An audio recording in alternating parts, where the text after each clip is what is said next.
Good afternoon. So this week we are going to talk about championing the use of posters in language classrooms. This is something that's not necessarily part of the TESOL course, but something that I always try to convey to my students because I think it's an important concept or idea. So I just tell my students, please decorate your classrooms if you can. Don't have bare walls, because too often language classrooms have bare walls, and bare walls do nothing to stimulate the students or help their learning. If you decorate with posters, what you can do is you can choose posters that provide language support to your students. So it's going to help them improve their English. And generally speaking, it just increases the students' exposure to written English. And over time, after many, many lessons, many, many weeks, when they look at the classroom walls, subconsciously, they're internalizing the information that might be on the posters. Also, what it can do for weaker students is it can help them increase their independence, especially in classrooms where they're not allowed to have technology in the classroom, so they can't look up spellings or that sort of thing themselves. They can look around the classroom and they can sometimes find answers to their questions, so they don't have to be bugging the teacher all the time.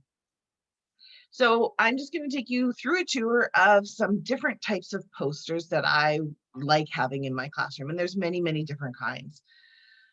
The first one is common irregular verbs. This is one of the most annoying things for any language learner of English, is the fact that we have irregular verbs. So be, was, were, been, or what is have been or had been in the perfect tenses. These are really, really hard for students, and really they just have to be memorized. So having a list of the most common ones up on the wall somewhere is really, really helpful for students. If they get stuck and they can't remember for a second, quick check on the wall and they can feel comfortable. I also love a telling time poster. We don't have set break times, and I use a more natural or native speaker reference to the time. So when students enter my class and the first time I tell them, please come back at 10 to 11, and they look at me with blank stares. Huh? What's 10 to 11? 10 to 11 is 10:50. So this clock teaches them 10 to is the 50, that sort of thing. So this poster I like to have on classroom walls for sort of more natural telling time phraseology. Obviously, classroom language is a really helpful one, especially when you have low-level students, really, really helpful. If I'm teaching any age, I love these charts. These are commonly confused words. There, loose, lose, our, are, would have and would have, which is not a word, year and year, those sorts of things. There are many types of these posters. I love them because, again, they're easily confused even by native speakers all the time. Here's another example. I love this sort of pictogram of the three theirs. Their possessive adjective, their pronoun of place, and here they are the contraction of, yeah, so lovely. If I'm teaching younger students, I want really simple posters on the walls, like colors.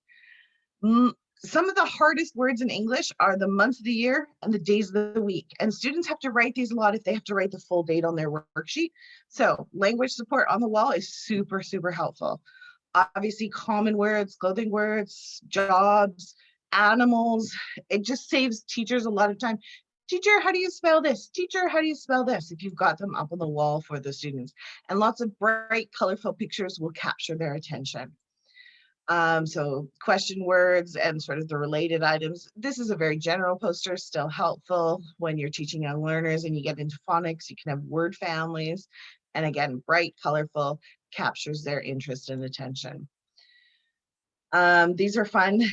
Compound words, cup plus cake equals cupcake, sun plus glasses equals sunglasses, all fun, all working. And then as we get into higher levels and older students, we can have more super language focused posters. So here we have the different parts of speech, nouns, pronouns, adverbs with an explanation. More difficult, we get into types of nouns, so many different types, and contrasting the parallels. Here we see an example of a poster that's really homemade. This teacher has made this themselves, and they've just used wall chart paper And they might have used this to initially teach the lesson, and then they move it to the side of the board and leave it as a reference for the students to check up later. And again, you can get commercial versions of this where you go to a teacher website, poster website, and you buy it. It has the same sort of thing, just in a more detailed fashion with pictures. There's nothing wrong with these homemade versions to teach a concept like synonyms, large, big, present, gift, and or antonyms, hot, cold, wet, dry. Homemade is just as fine as the commercial ones if your school is not going to give you a budget, if you don't have money yourself. Usually it's easy to find some big poster paper and then spend an afternoon with your markers and get them all made. Adverbs, the different types of adverbs is helpful. Order of adjectives is something students always struggle with, even though adjectives is a lower level topic. Putting multiple adjectives in a sentence can be confusing. So this really, really explains that clearly. This talks about different sentence rules, about the sentence structure, especially when students are coming from a totally different language syntax. So in English, we put subject and verb. In many, many languages, the verb is at the end of the sentence. This can just help students understand how an English sentence is put together. Obviously, the verb tenses is big. So here we have 12 with present, past, future, simple, continuous, perfect, perfect, continuous. There's other versions of this, and this one has a little bit more with positive, negative, and question examples. The general uses, signal words, and timelines. This would be a big poster that would have to be up on the wall for students to see it. Obviously, it's very small for you. You can have very focused grammar points. And again, we can use these to teach and then put them aside. So this is count and non-count nouns, a very tricky grammar point students always have a lot of trouble with, and this goes further. You can have really simple posters that show a grammar point, and then you can have the same grammar point with a little bit more detail. And again, some of these work really, really well in a dual purpose. Use them as a teaching tool and then leave them on the wall for reference for later. Obviously, lots of grammar points. Collocations is something we teach at a higher level. And again, having a reference that you can leave on the board for some of the most common ones is helpful. So these are more collocations, these times with prepositions. Phrasal verbs, we have ones that you can separate, ones that you can't. This, again, leaves it up there for students because they often forget this. Different types of sentences. I love this poster. This is another example of a really creative teacher. She did handmade posters, and when you make contractions, which letters should be kicked out? So in cannot, you kick out the no and you get can't. In will she, you kick out the wi and you'll get she'll. Pardon me, she will. You get she'll. So anyways, these are really cool ideas. Apostrophes, possessive nouns, again, the simple ones teachers make on poster paper work just as well. Here's for punctuation. Here is a poster with 5 different spelling rules. Spelling rules really helpful, all levels. Another one with many different spelling rules. Here we have very specific spelling rules for just ing or ch or t. Anyways, that is kind of a quick roundup of many types of posters you can have in the classroom. Unless you had a huge classroom, you won't have room for all of those on the walls, but teachers can make their choices, which ones make sense for their students at that moment, at that level, and kind of switch them up maybe every few months or something like that. So why do we want to use posters in the classroom? They're great for all ages and language levels. They can make the classrooms feel cheerful and interesting. They can trigger useful learning memories, because sometimes you go, oh, and you can picture the poster and the color and the picture, and it helps you remember the spelling or the rule or the pattern, whatever it is. And it's important to note that not all teachers have a dedicated classroom that they teach out of every single day or even every single block of the day. So it's not always possible to decorate your classroom. Another really cool thing that you can use are these laminated